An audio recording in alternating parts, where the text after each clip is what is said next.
हिमालय से ऊंची और समंदरों से गहरी कहलाने वाली पाक चीन दोस्ती किसी भी तरह की तशरीह की मोहताज नहीं, मगर इस मर्तबा वजीर आजम शहबाज शरीफ के दौरे चीन को खास अहमियत हासिल है। ये दौरा ऐसे वक्त में हो रहा है जब पाकिस्तान अपने माशी मसाइल के बायस मुश्किलात का शिकार है। बजट पेश होने जा रहा है, IMF से प्रोग्राम की बातचीत चल रही है। ऐसे में चीन से आने वाली खबरों को परखना भी जरूरी है। वजीर आजम शहबाज शरीफ के दौरे चीन में मुख्तलिफ शोबों में 32 MOUs पर दस्तखत किए गए हैं। तवानाई, ऑटोमोबाइल, IT, अद्विया साजी और दीगर शोबों में ताउन होगा। चीनी कंपनियों ने पाकिस्तान में इलेक्ट्रिक बाइक्स, जदीद ज़राअत में सरमायाकारी के लिए दिलचस्पी का इजहार किया है। चीन 2 लाख पाकिस्तानियों को आर्टिफिशियल इंटेलिजेंस में तरबियत देगा।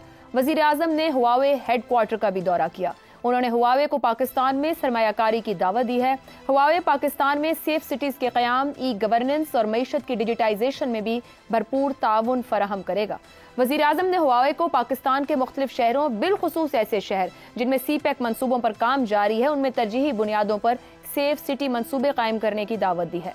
वजीर आजम शहबाज शरीफ के मुताबिक वो चीन कर्ज लेने नहीं बल्कि कारोबार और तरक्की लेने आए हैं।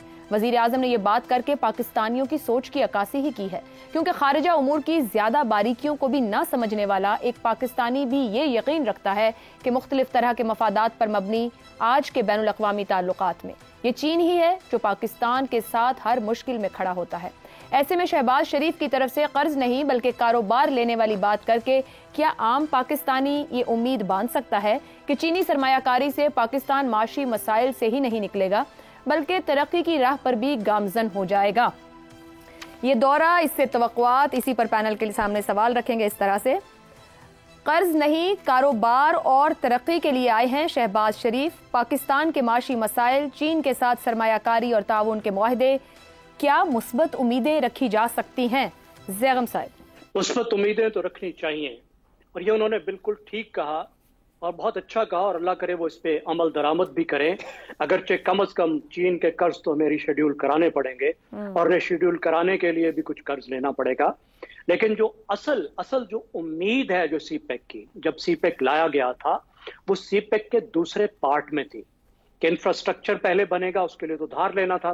लेकिन दूसरे पार्ट में ये उम्मीद थी कि चाइना की जो सनसेट इंडस्ट्रीज है, वो इंडस्ट्रीज जो इस वक्त चीन को अपने घर में वारा नहीं खाती क्योंकि चीन आगे निकल गया है, वो पाकिस्तान में ट्रांसफर की जाएंगी। उसको चीन बाहर ट्रांसफर करना चाहता था।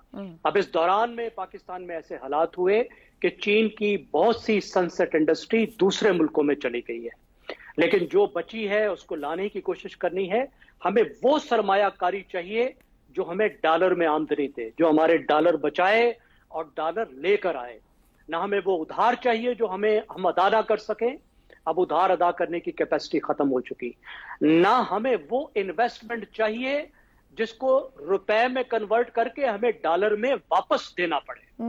तो इस वक्त जितने आपने नाम ली, जो गुफ्तगू हुई है, उसमें बड़ी तादाद ऐसी इंडस्ट्री की नजर आ रही है जो या तो आपका जो पाकिस्तान में जो इंपोर्ट है उसको रिप्लेस करती है, यानी डॉलर को बचाती है, या एक्सपोर्ट ओरिएंटेड है। ये हमारा फोकस होना चाहिए, पूरा फोकस इस पर होना चाहिए कि इस वक्त हम डॉलर कमाएं, इसके बगैर आगे जाने का रास्ता नहीं है। दुरुस्त हो गया। मुशर्रफ साहब, CPEC नए दौर में दाखिल हो रहा है। वजीर आजम शहबाज शरीफ कह रहे हैं 10 साल पीछे चले जाएं तब CPEC का आगाज था, वजीर आजम नवाज शरीफ थे। उस मंसूबे को लेकर भी पाकिस्तान में बहुत सी उम्मीदें बांधी गई थी। क्या आपकी बार वाकई CPEC नए दौर में दाखिल हो रहा है? देखिए, मेरा ख्याल है कि चीन के साथ जो ताल्लुकात हैं पाकिस्तान के, उनका किसी एक हुकूमत या एक दौर से मवाजना नहीं बनता। ये एक मुस्तकिल और बहुत ही करामद और अहम पाकिस्तान की एक दोस्ती है, और इसके लिए जो मेहनत पाकिस्तानियों को और पाकिस्तानी हुक्मरानों को और अशराफिया को करनी चाहिए थी, वो पाकिस्तान ने कभी वो किसी और रिलेशनशिप पे भी नहीं की, लेकिन ख़ास तौर पे यहाँ पे पाकिस्तान ने वो होमवर्क और वो मेहनत नहीं की जो दरकार थी इस रिलेशनशिप में। मैं आपको छोटा सा इसकी अक्कासी अगर दूं तो पिछले 5-6 हुकूमतें ले लें, कोई एक काबीना में ऐसी शख्सियत आपको, या special assistant to prime minister या एडवाइज़र या रोविंग एम्बेसडर एट लार्ज, कोई एक ऐसी शख्सियत आपको नहीं मिलेगी जो चीनी ज़बान बोलते हों।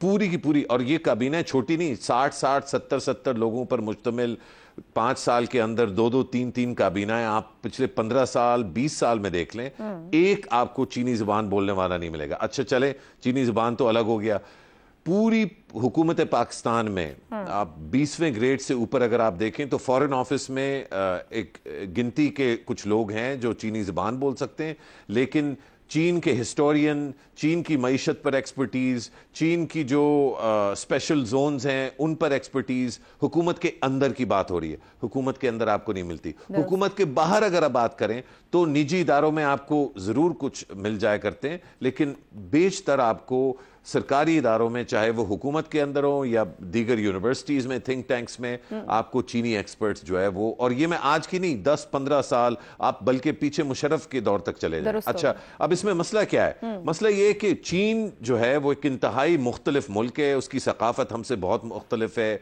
उसकी पूरी की पूरी जो वैल्यूज हैं वो हमसे मुख्तलिफ हैं। वो मेहनत में बिलीव करते हैं और वो बहुत ज़्यादा इन्वेस्ट करते हैं कि उनकी हुकूमत के अंदर और हुकूमत के बाहर पाकिस्तान को समझने वाले उनके पास लोग हों।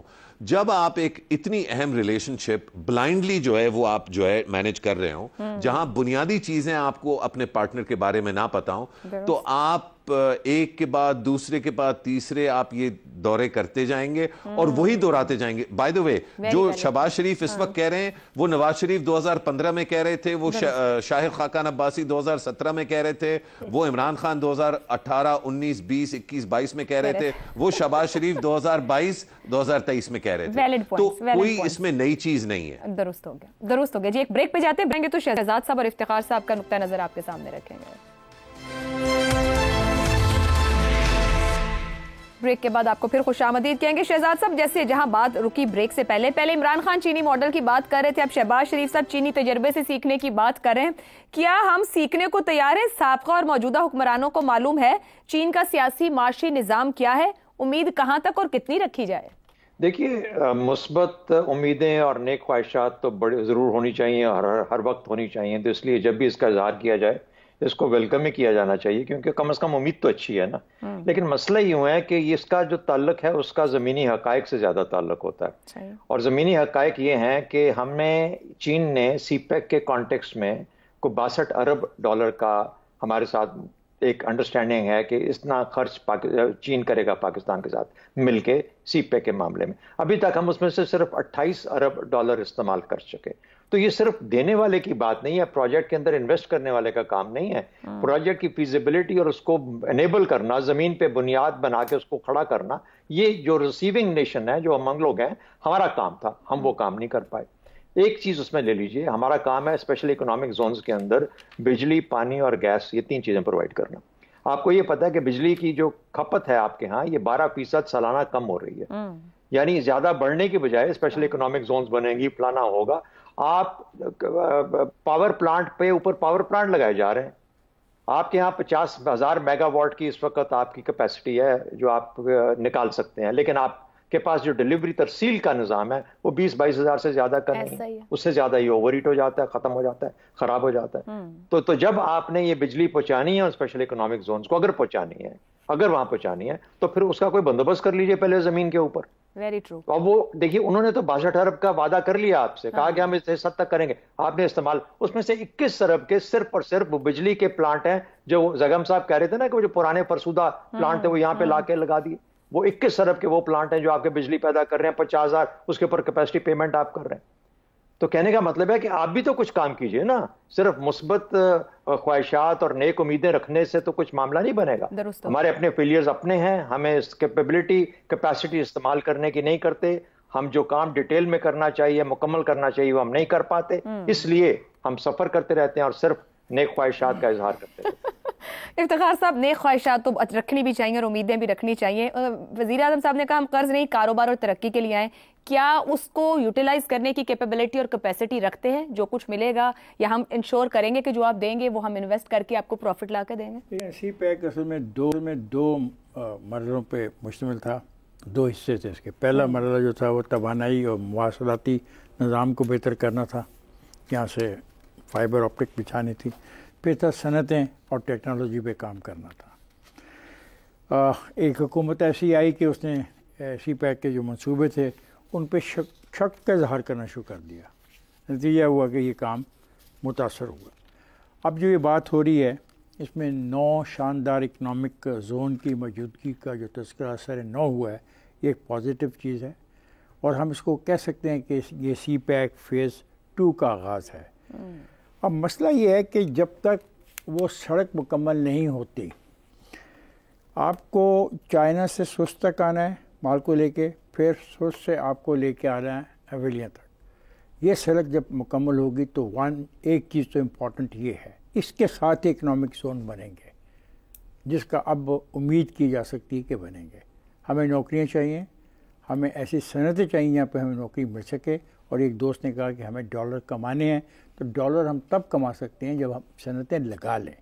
और ये जो बिजली ज़्यादा तब लगेंगी जब हमारे पास तवानाई के इतने मंसूबे होंगे, हमारा सिस्टम तवानाई पहुंचाएगा। नहीं वो है, वो तो हमारे पास है ऑलरेडी, तो हम पे कर रहे हैं। हाँ। ये जो पैसे दिए जा रहे हैं क्यों जा रहे हैं? अब ये वक्त आ गया है कि हम उसको यूटिलाइज़ करें, नौकरियाँ जनरेट करें, सनतें लगाएं और इसको ऑपरेटिव करें।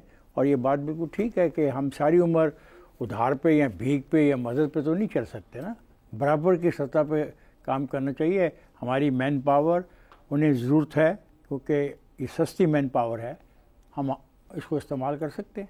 और जो लोग इसकी मुखालफत करते हैं सी पैक की, एक बात याद रखें, सी पैक की नाकामी सारों की नाकामी होगी, किसी ए गवर्नमेंट, बी गवर्नमेंट, सी गवर्नमेंट या डी गवर्नमेंट की नाकामी नहीं होगी। चाबहार पे ले जाएंगे लोग, और लोगों के पास रास्ते खुले हैं। दुनिया सिर्फ आप तक ही महदूद तो नहीं है ना। अगर आपके अपने मसाइल तय नहीं हो रहे, आपके अंदर ही खेल कुछ और चल रहा हो, तो उसका ठेका दूसरे मुल्कों ने तो नहीं ले रखा। दुरुस्त हो गया जी, बात तो अच्छी है, तवक्को और उम्मीद भी रखनी चाहिए। अपने घर को भी देखना चाहिए कि आप जो कारोबार, कर्ज और तरक्की चाह रहे हैं, क्या खुद उसके लिए अपने आप को इक्विप भी कर रहे हैं या नहीं। आज के प्रोग्राम से इतना ही, इजाज़त दीजिए, अल्लाह हाफ़िज़।